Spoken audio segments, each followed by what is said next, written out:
by Kayal Kaur. Long ago, before there were pizza stands and pizzerias and frozen pizza and pizza mixes, there was hardly anything good to eat in May's town. A hungry child asking for a snack might be handed a grape jelly sandwich or some cookies or a pretzel stick.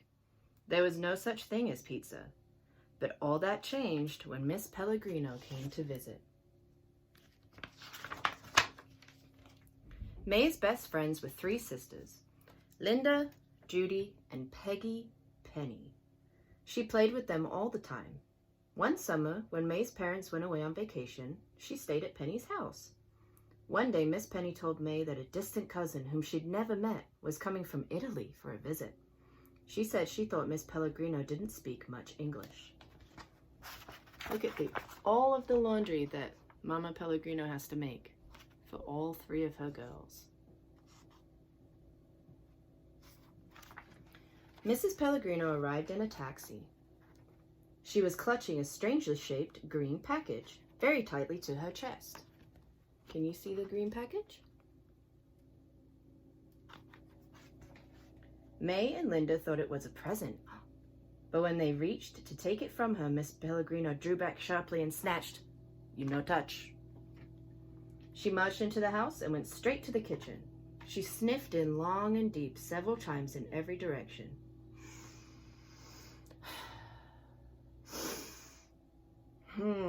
She frowned and muttered, "It's no good."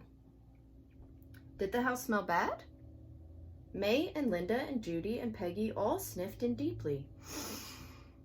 But the kitchen smelled all right to them. She might just need a little time to adjust to the change, Miss Penny said to her girls. Let's leave her alone for a while. She took Miss Pellegrino to the dining table and brought her a cup of tea. May and Linda watched her from the kitchen doorway. May whispered in Linda's ear, "I don't think it was a real present anyway. The bows are too little." Actually, it kind of looked like a big green towel, all rolled up. She looked sad. After she drank her tea, Miss Pellegrino still looked unhappy. Every once in a while, she'd lift her nose in the air and inhale deeply. She would sigh and look at her strange package and say, "No pizza." Pizza? May and Linda looked at each other and shrugged their shoulders. They had no idea what she meant. Neither did Miss Penny. None of them had ever heard the word pizza before. They couldn't even ask Miss Pellegrino what was the matter, because Miss Pellegrino didn't speak enough English to tell them. Miss Penny took Miss Pellegrino up to her room and tried to make her as comfortable as possible.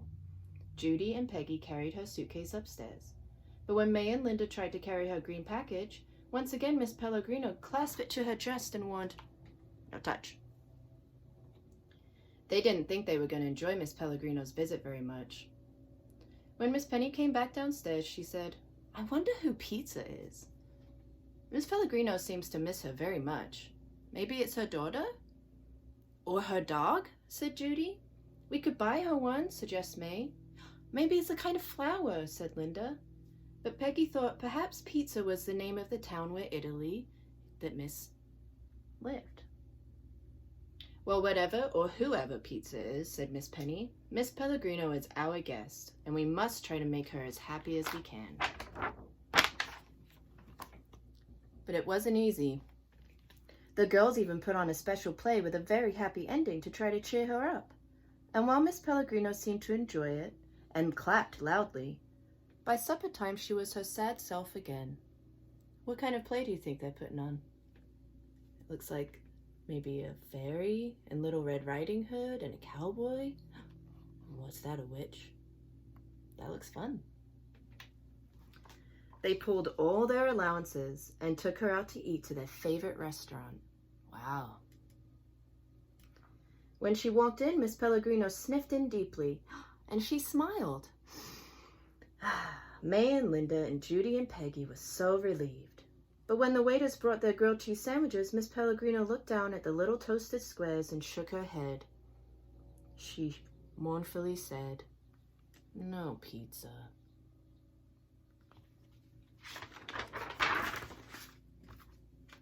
They tried hard to think of new ways to make her happy. May and Linda even did what they did whenever they had a fight and were feeling bad afterwards. They took all their toys and put them together in one huge display in the front yard. How fun is that? This always made them feel very happy.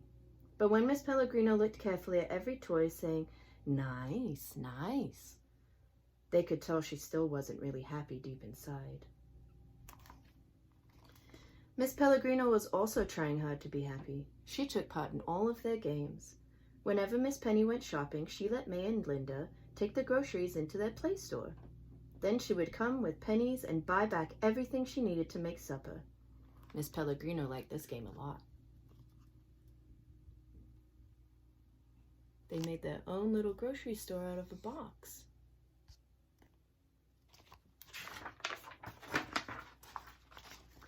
In the evening, she brought them milk and pretzels and watched them chase fireflies. I love chasing fireflies. Do you ever do that? Go out into your backyard and try to catch them? But the only time Miss Pellegrino seemed to really cheer up was when she was cooking. Somehow the gentle bubbling of tomato sauce soothed her spirits. Fortunately, they all loved spaghetti. "I could eat spaghetti even for breakfast," said May. This looks like a little croquet game, where you hit a ball with this mallet thing and you try to get it through all the hoops. But they're having their spaghetti outside, so it's a nice day. Despite everyone's best efforts, still Miss Pellegrino would sniff in deeply now and then, and all the old sadness would be upon her again. See them playing croquet? And Miss Pellegrino is sitting on the sidelines. The girls had grown very fond of Mrs. Pellegrino. They wanted to make her really happy, at least once before she had to leave.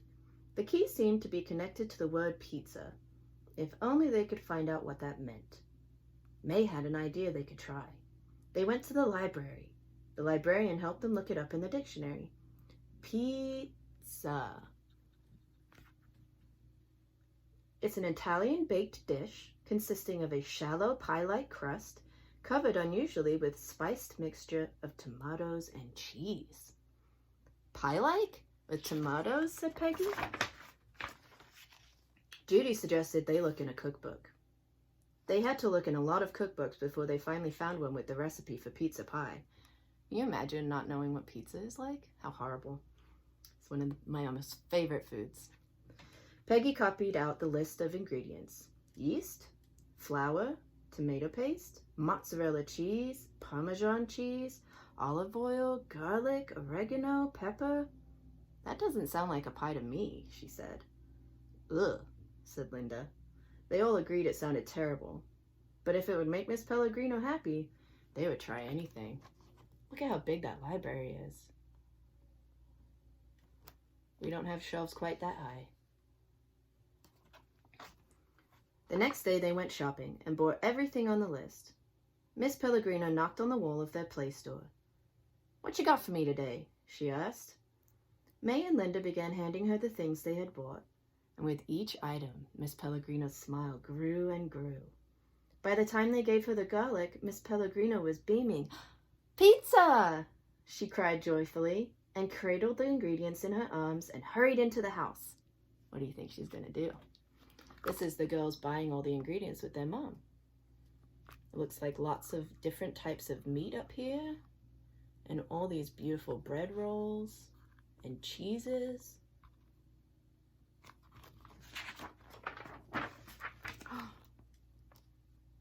Is she making pizza? She's tossing the dough up in the air. That's really fun, but really messy. Miss Pellegrino brought the strangely shaped green package down to the kitchen. Ooh, we get to find out what it is. And put it on the table. May and Linda still hoped it might be a present. She unwrapped it carefully. It was a rolling pin. Mrs. Pellegrino smiled at it like an old friend. May and Linda frowned. "No be sad," said Miss Pellegrino. "We make pizza." She showed them how to make dough and then rolled it into a circle with the rolling pin. Then she taught them how to throw the dough high in the air to stretch it. She spread tomato sauce on each big circle, and the girls got to sprinkle the cheese. As the pizza baked and the cheese began to bubble, the whole house was filled with the most wonderful smell they'd ever smelled. It smelled as good as toast and french fries and ketchup and grilled cheese sandwiches and spaghetti all rolled into one. They sniffed in long and deep. Miss Penny came into the kitchen. "What is that delicious smell?" she said. They said, "It's pizza." When the pizza was done, they had a party. May called her grandmother to come over. The mailman, who happened to be delivering the mail just then, joined in. Do you see the mailman wearing his uniform? Everyone thought pizza was the best thing they'd ever tasted. Ooh. Miss Pellegrino was very happy. "Pizza is good, no?" she said proudly. "Yes," they all yelled. And that is how pizza came to Queens. I love being able to share my meals with my neighbors and friends. After that, Miss Pellegrino was happy all the time. She made pizza every day. Everyone said Miss Pellegrino was the best guest they ever met because the whole neighborhood always smelled wonderful. Wouldn't that be awesome if the neighborhood smelled like pizza all the time? One time, the time soon came for Miss Pellegrino to go home to Italy. On her last day, May and Linda and Judy and Peggy decided it was their turn to cook for Miss Pellegrino. They made her toast and jelly and served her breakfast in bed. Oh, do you think she liked that? She's smiling. It's very special. Everyone was sad to see Miss Pellegrino go. They made her promise to come back again next year. "And meanwhile," said May, "every time we have pizza, we'll think of you." She's such a good cook, she even keeps her apron on. She's going home in a big Greyhound bus. See that doggy? That's how you know what kind of bus it is. The end. How pizza came